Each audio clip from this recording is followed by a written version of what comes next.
Break के बाद स्वागत है हमारी खास पेशकश में। जी हाँ, और यहां पर बात कर रहे हैं हम डर्टी गेम की, जो गेम इन गेम में सोना चौधरी की लिखी हुई बुक ने बहुत सारे ऐसे खुलासों को सामने उजागर किया है, यौन शोषण से लेकर खिलाड़ियों को मिलने वाली सुविधाओं तक, ग्राउंड लेवल पर, ग्रॉस लेवल पर जो खिलाड़ी जिसे भुगत रहे हैं उनके दर्द की दास्तां है गेम इन गेम। हम सोना चौधरी जी हमारे साथ हमारे स्टूडियो में मौजूद हैं, कुछ बातें हम उनसे जरूर डिस्कस कर रहे हैं। सोना जी, एक बार फिर से हम चर्चा आगे बढ़ाते हुए सबसे पहले आपसे जानना चाहेंगे, आप तो ग्राउंड में रहती थी, आप कैप्टन रही हैं यूपी टीम की, हरियाणा टीम की, इंडियन फुटबॉल टीम की, कितनी दिक्कतें आई आपको ग्राउंड में रहकर? आपके साथ कितना डिस्क्रिमिनेशन था?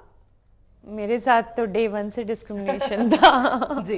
क्योंकि मुझे जब मैं पहली बार गई थी, बड़े ताज्जुब की बात है, मैं एथलेटिक्स में थी पहले, मैंने 2 नेशनल एथलेटिक्स में खेले और उसके बाद मुझे लगा कि जैसे हम लोग साइड गेम खेल लेते हैं प्रैक्टिस के बाद, तो बाकी लोग कुछ और गेम खेल रहे थे, मुझे लगा मैं फुटबॉल खेलती हूँ। मुझे बचपन से मैं थोड़ा सा वैसी थी कि मुझे टॉम बॉय टाइप अलग अलग चीजें करने का, मुझे बाइक्स चलाने का बहुत शौक था, मुझे गाड़ी चलाने का शौक था, तो उस तरह से मुझे फुटबॉल भी अच्छा लग रहा था क्योंकि सब खेल रहे थे तो मैंने भी खेल लिया। मेरे मन में ये नहीं था कि मैं लड़का हूँ लड़की, मैं तो एक प्लेयर की माइंडसेट से खेलने गई थी।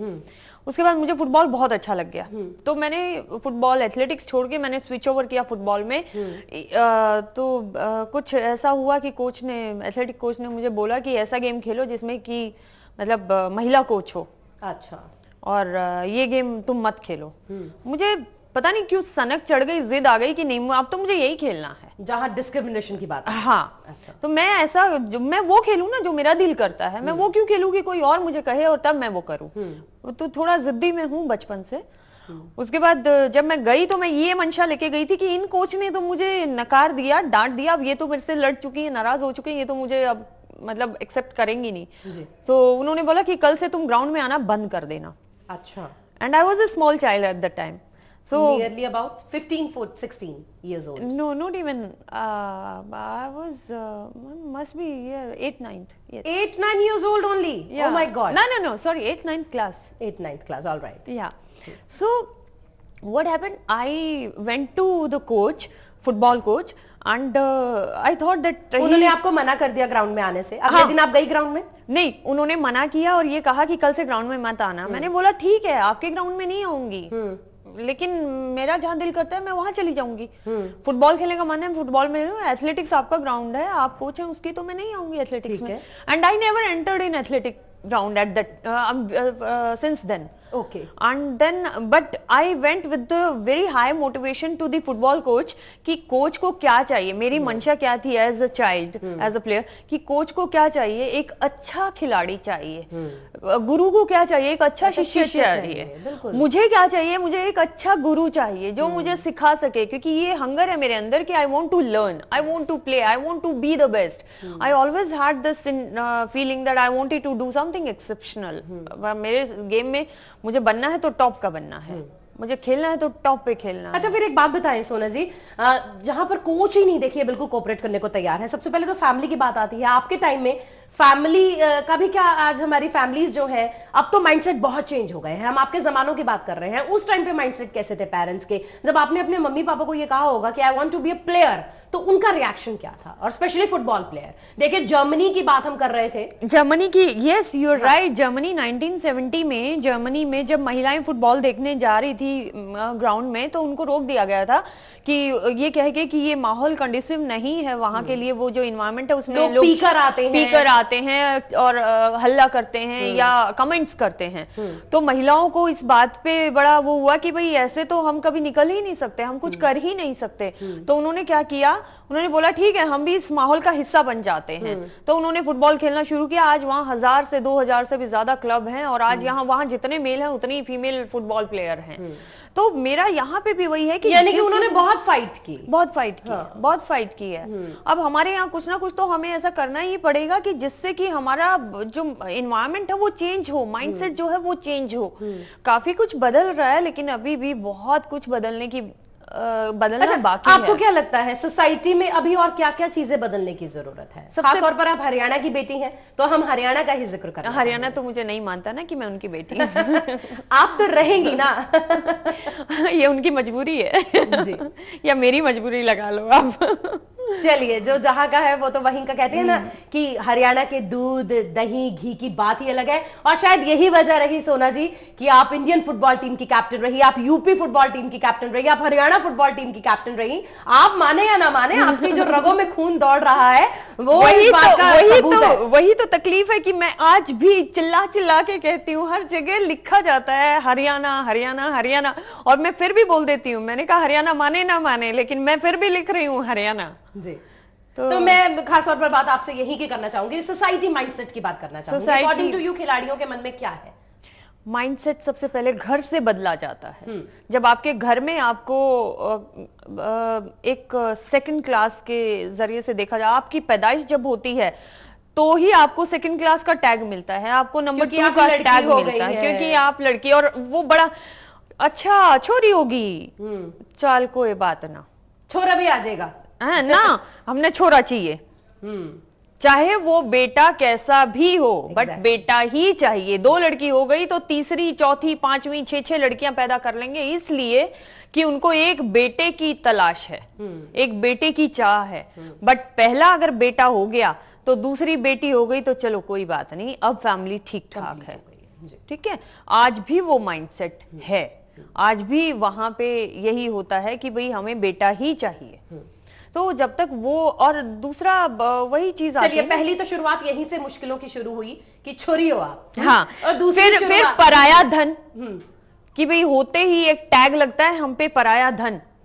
तो भाई पहली बात तो ये कि वो धन कहाँ से हो गई? वो इंसान है, जीता जागता इंसान है, वो धन का मतलब होता है संपत्ति, और उसको फिर आप चाहे किसी को दो, चाहे किसी को दान करो, चाहे उसका इस्तेमाल करो। फिर चलिए, वो तो इस कॉन्टेक्स्ट में कहा जाता है क्योंकि कन्या का हमेशा दान दिया जाता है, तो इस कॉन्टेक्स्ट में वो धन रूपी मानते हैं। तो वो माइंडसेट सारे चेंज करने पड़ेंगे ना, क्योंकि वो जो पुत्र धन भी माना जाता है, वो जो चीजें हैं। चलिए, हम उस धन की जरूर बात कर सकते हैं जो खिलाड़ियों से मांगा जाता है। हाँ, खिलाड़ियों से मैंने खुद बहुत सारे टूर्नामेंट अपने घर से, अपनी पॉकेट से किराया देके खेले हैं।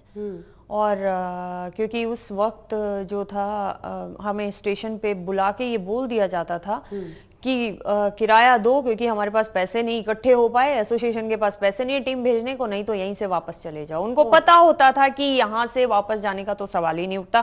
फिर मेरे जैसा एक आधा सिर्फ फिर आप प्लेयर, जिसको खेल के अलावा कुछ नजर ही नहीं आता, जो सिर्फ खेलना चाहता है, तो वो फिर ये कहता था भाई तुम चलो। और वो क्या करते थे कि जितना भी रेलवे कंसेशन भी लेते थे, खिलाड़ियों से भी लेते थे डिस्टेंस के हिसाब से। मैंने खुद भरा हुआ है पैसा जाने का, अपना किराया। और यहां तक कि बिहार में हम एक टूर्नामेंट खेल रहे थे, हरियाणा से टीम गई थी, कुरुक्षेत्र से मैंने किट खरीदी थी, हम लोगों ने अपने पैसे से पूरी टीम की किट खरीदी थी, सबने कंट्रीब्यूट करके, हमारे पास किट तक नहीं होती थी। और इससे ज्यादा मैं क्या बोलूंगी। बिल्कुल।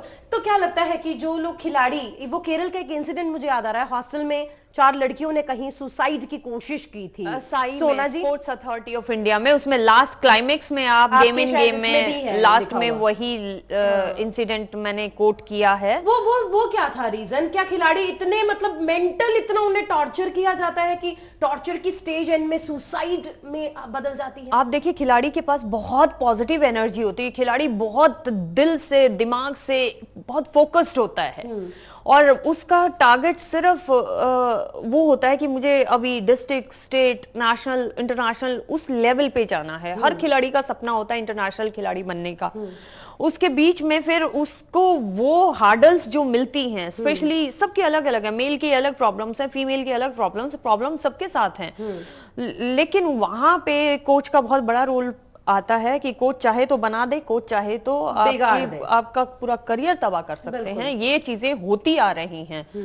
तो उसमें भी ये रहा है कि जब आप मेंटली किसी को इतना टॉर्चर कर दोगे, तो वो चाहे खुद सुसाइड करे या चाहे वो मारा जाए, एक तरह से उसको मारा ही जाता है, क्योंकि आप उसको मेंटली इतना कमजोर कर देते हैं कि वो सोचने समझने की उसकी सारी शक्ति खत्म हो जाती है। फिर वो क्या खेलेगा?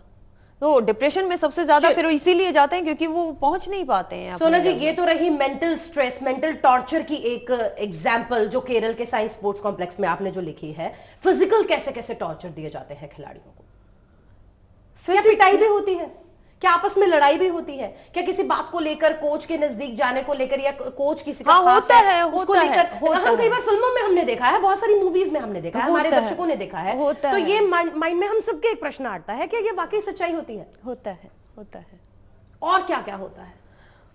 बड़ा ऐसा रहता है कि कई बार वो डिस्ट्रिक्ट वाला भी हो जाता है कि ये हमारे डिस्ट्रिक्ट के कोच हैं, तो प्लेयर भी उसी डिस्ट्रिक्ट की है, तो जाहिर सी बात है उनकी बॉन्डिंग थोड़ी ज्यादा होगी।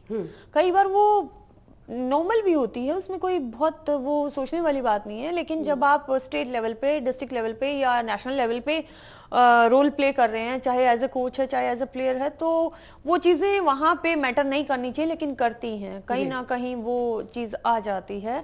और जैसे कि मैं बताती हूँ, कई जगह मेरे साथ भी हुआ है, बीइंग ए कैप्टन, जैसे बहुत बार ऐसा कोशिश की जाती थी कि इनको पीछे हटा दिया जाए और किसी और को जो नॉन डिजर्विंग है उनको ला दिया जाए, तो ये चीजें होती रही हैं। तो टॉप ऑर्गेनाइजेशन, हम अब टॉप ऑर्गेनाइजेशंस तक चलते हैं, वहां पर आपको क्या लगता है किस किस तरह की अभी जो है रेक्टिफिकेशन की जरूरत है? सबसे पहले तो डायरेक्ट कम्युनिकेशन होना चाहिए प्लेयर्स के साथ, चाहे वो किसी भी लेवल का प्लेयर है, उसका डायरेक्ट कम्युनिकेशन होना चाहिए कि अगर उसने कोई कंप्लेन की है, उसने कुछ डिस्कम्फर्ट फील किया है, तो उसकी बात ऊपर तक पहुंचे। ऑलराइट। अब मैं अगर अपनी बात करूं तो उस वक्त पे मैं शायद इसलिए भी नहीं पहुंचा पाई। पहली बात तो ये कि जब खिलाड़ी खेल रहा होता है तब वो बोलेगा ही नहीं, कोई भी नहीं बोलेगा, मैं तो क्या, कोई भी नहीं बोलेगा, क्योंकि उसको अपना करियर दिखाई दे रहा होता है। और दूसरी बात, उसका पैशन और उसकी एनर्जी सब कुछ स्पोर्ट्स में लगा होता है, गेम में लगा होता है, वो इन चीजों से हटना चाहता है। मैं उस लेवल तक पहुंचने के लिए मैं फोकस थी अपने गेम पे कि मुझे ये करना है, तो बाकी चीजें, बहुत सारी चीजें आप नजरअंदाज भी करते हैं, लेकिन बहुत चीजें ऐसी होती हैं जो नजरअंदाज नहीं की जा सकती, और जो नहीं की जा सकती उसमें फिर पेनफुल सिचुएशन ये रहती है कि ना आप इधर छोड़ सकते हैं ना आप इधर छोड़ सकते हैं, तो आप फिर लड़ना शुरू कर देते हैं और आपकी एनर्जी जो है वो ड्रेन डाउन होने लगती है।